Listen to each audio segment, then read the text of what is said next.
Teman-teman tahu monumen ini nggak? Ini nih.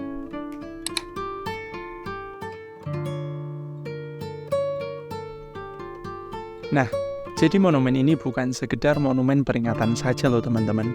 Akan tetapi ada peristiwa tragis yang melatar belakangi adanya monumen ini. Wow, peristiwa apa itu? Yuk kita obrolin bersama-sama.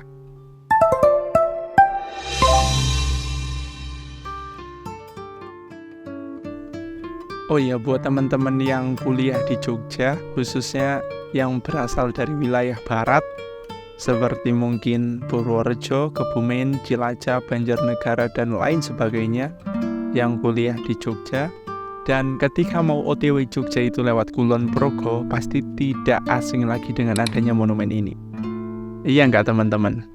Kalau aku udah pasti ngelewatin, soalnya kan rumahku di Kebumen, jadi sementara ini masih kerja di Jogja, pasti kalau berangkat ke Jogja saya melewati monumen ini. Buat teman-teman yang belum tahu, jadi monumen ini itu terletak di tepi jalan Jogja Wates, Dusun Kalimenur, Sukoreno, Sentolo, Kulon Progo. Jadi kalau dari arah barat, yang khususnya dari tim-tim mengapak seperti Kebumen, Cilacap, dan lain sebagainya, kalau mau OTW Jogja itu berada di sebelah kiri teman-teman. Jadi kalau kita lihat di Google Maps ya, itu berada di tikungan.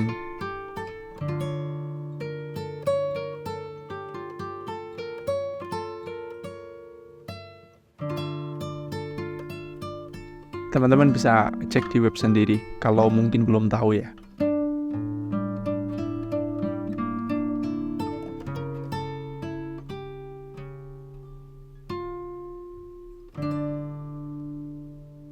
Jadi monumen itu berupa bangkai mobil warna biru. Kalau dipastikan sih ini mobil Kijang ya teman-teman, yang disangga dengan 2 tiang, yang kalau diperhatikan juga ini sekitar mungkin 2,5 meteran lah, yang sudah sangat ringsek sekali dan sudah berlumut. Karena perlu teman-teman ketahui, monumen ini itu sudah ada sejak sekitar tahun 2006.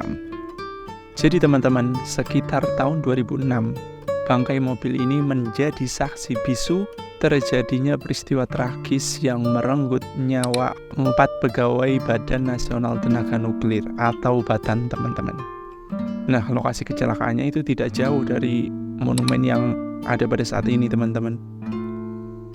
Jadi kecelakaan itu terjadi ketika ada mobil Kijang biru yang melewati tikungan Kulon Progo ini yang dekat monumen. Akan tetapi pada saat itu mobil itu hilang kendali. Dan saya kurang tahu pasti hilang kendalinya itu karena apa. Entah itu karena ngantuk ataupun apa, saya kurang tahu juga. Jadi ketika hilang kendali, dari arah berlawanan itu ada truk. Nah, karena sudah hilang kendali, pastinya yaitu tabrakan pun tidak terelakkan teman-teman. Akhirnya dari bagian belakang sampai tengah mobil itu ringsek parah teman-teman. Dan pastinya sopir serta penumpangnya itu juga mengalami luka berat. Sebenarnya mereka para korban itu sempat dilarikan ke rumah sakit teman-teman. Akan tetapi sayangnya memang nyawa mereka tidak terselamatkan dan akhirnya menghembuskan nafas terakhirnya di rumah sakit teman-teman. Nah, mengingat banyaknya laka lantas yang terjadi di jalan tersebut, akhirnya mobil Kijang tersebut dijadikan sebagai monumen pengingat untuk para pengendara yang melewati jalan tersebut untuk lebih berhati-hati dalam melakukan perjalanan. Jadi pastinya ini sebagai pengingat untuk kita ketika kita melakukan atau melaksanakan sebuah perjalanan, apalagi perjalanan jauh ya teman-teman. Ketika ngantuk sangat dianjurkan untuk istirahat. Wong kadang yang sudah sangat hati-hati juga tidak bisa lepas dari naudzubillahi min dzalik laka lantas, apalagi yang katakanlah tidak hati-hati atau ugal-ugalan. Maka dari itu ketika kita melaksanakan perjalanan diusahakan harus berhati-hati dan selalu mengutamakan keamanan dan keselamatan. Iya, tapi teman-teman, anehnya ada beberapa penuturan yang mengatakan bahwa monumen itu sudah ada sejak sebelum tahun 2006. Wow, bagaimana menurut kalian teman-teman?